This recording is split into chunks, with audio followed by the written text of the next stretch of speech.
উষ্ণ আবহাওয়ায় কিছুক্ষণ থাকলে বা কোনো ধরনের শারীরিক পরিশ্রম করলে মানুষের শরীরে ঘাম হওয়া খুব স্বাভাবিক বিষয়। কিন্তু কোনো কারণ ছাড়াই শরীরের নির্দিষ্ট কোনো জায়গায় যদি মাত্রাতিরিক্ত ঘাম সৃষ্টি হয়, সেক্ষেত্রে করণীয় কি? শেখ তাসফিয়া করিম জানাচ্ছেন বিস্তারিত।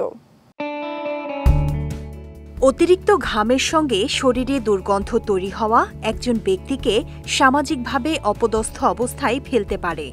অনেকে আছেন যারা গরমে স্বাভাবিকের চেয়ে বেশি ঘেমে থাকেন, এমনকি গোসল করার পরও সারা শরীর থেকে অনবরত ঘাম ঝরতে থাকে। অতিরিক্ত এই ঘামকে চিকিৎসা বিজ্ঞানের পরিভাষায় হাইপারহাইড্রোসিস বলা হয়। অতিরিক্ত ঘাম বা হাইপারহাইড্রোসিস কিন্তু সবার হয় না। এই সমস্যা কিছুটা জিনগত হতে পারে। যাদের সিম্প্যাথেটিক স্নায়ুতন্ত্র অতি সক্রিয়, তাদের ক্ষেত্রে অতিরিক্ত ঘামার প্রবণতা দেখা দিতে পারে। এছাড়া অতিরিক্ত ওজন, ডায়াবেটিস, থাইরয়েড হরমোনের সমতা বিঘ্নিত হলেও অতিরিক্ত ঘাম হয়। তবে কিছু নিয়ম মানলে অতিরিক্ত ঘাম থেকে মুক্তি পেতে পারেন। চলুন জেনে নেওয়া যাক।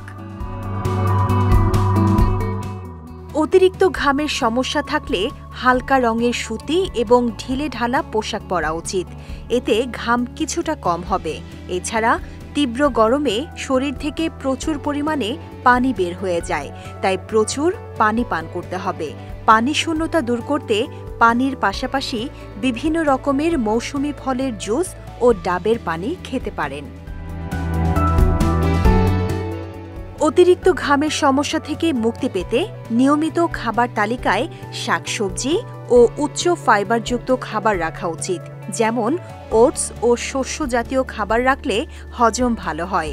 এতে শরীরের তাপমাত্রা নিয়ন্ত্রণে থাকে এবং অত্যাধিক ঘাম হয় না। এমন কিছু ফল রয়েছে যেগুলোতে পানির পরিমাণ বেশি থাকে, যেমন আপেল, আঙুর, তরমুজ, আনারস ও কমলা। এই ফলগুলো বেশি বেশি খেলে শরীরে পানি শূন্যতা যেমন দূর হয়, তেমনি শরীরে বাজে গন্ধ তৈরি হয় না।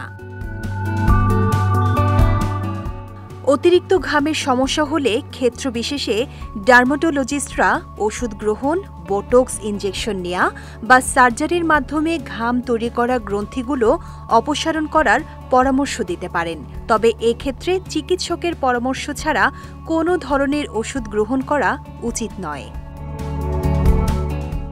শেখ তাসফিয়া করিম, বিজয় টিভি, নিউজ ডেস্ক।